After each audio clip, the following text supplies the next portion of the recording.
Hello everyone, welcome to the series on cultural studies, and in this video we are going to discuss base and superstructure. Introduction to base and superstructure. The concept of base and superstructure was introduced by Marx and Engels to explain how the economic foundation of a society shapes its broader social and cultural systems.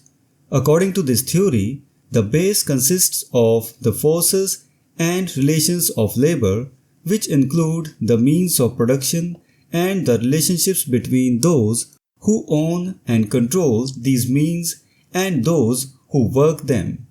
The superstructure, on the other hand, includes the legal and political systems, ideologies, and cultural institutions that arise from and support the economic base. This relationship underscores the idea that the economic realities of a society fundamentally determine its social consciousness and class structure.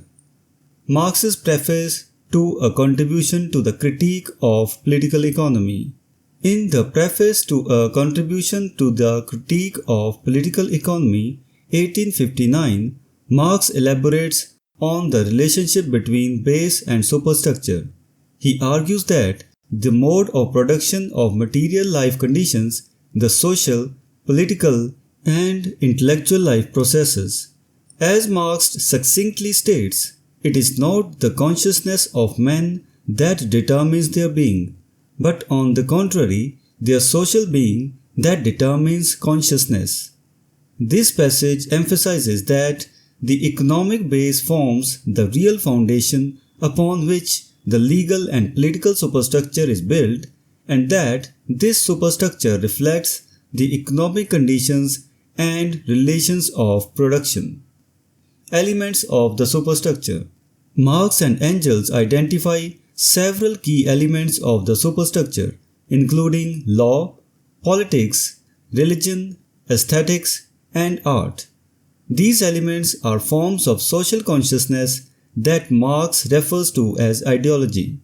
While ideology purports to represent the collective ideas of society, it primarily serves to validate and perpetuate the power of the ruling class, the owners of economic production. Thus, ideology functions as a tool for maintaining the dominance of the ruling class by shaping and controlling the social consciousness of the populace. Autonomy of the superstructure.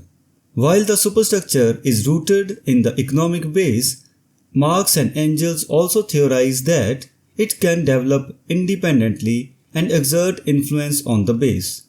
This notion of autonomy suggests that elements of the superstructure can grow apart from the economic foundation and function with considerable independence. The sophistication of the superstructure does not necessarily correlate with the sophistication of the base. For instance, Marx uses the example of classic Greek civilization, which achieved significant artistic and cultural accomplishments despite its relatively modest economic development. This highlights that the superstructure can attain a high level of cultural and intellectual development even in economically underdeveloped societies. Engels' perspective.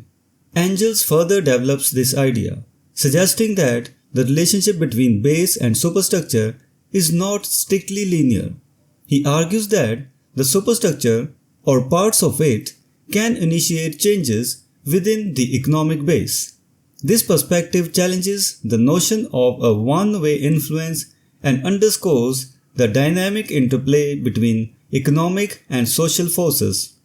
Engels' view allows for the possibility that ideological and cultural elements can shape and transform the economic foundation, thereby contributing to societal change. Conclusion. The theory of base and superstructure provides a crucial framework for understanding the relationship between economic foundations and societal structures. By emphasizing the influence of the economic base on the superstructure, Marx and Engels highlight the power dynamics and ideological functions within society. This theory remains relevant today, offering insights into the complex interplay between economic conditions and social consciousness, and continues to influence socio-political and cultural analyses. So this was the discussion on the term base and superstructure. We will meet in the next video and discuss some other topic. Until then, goodbye and thank you.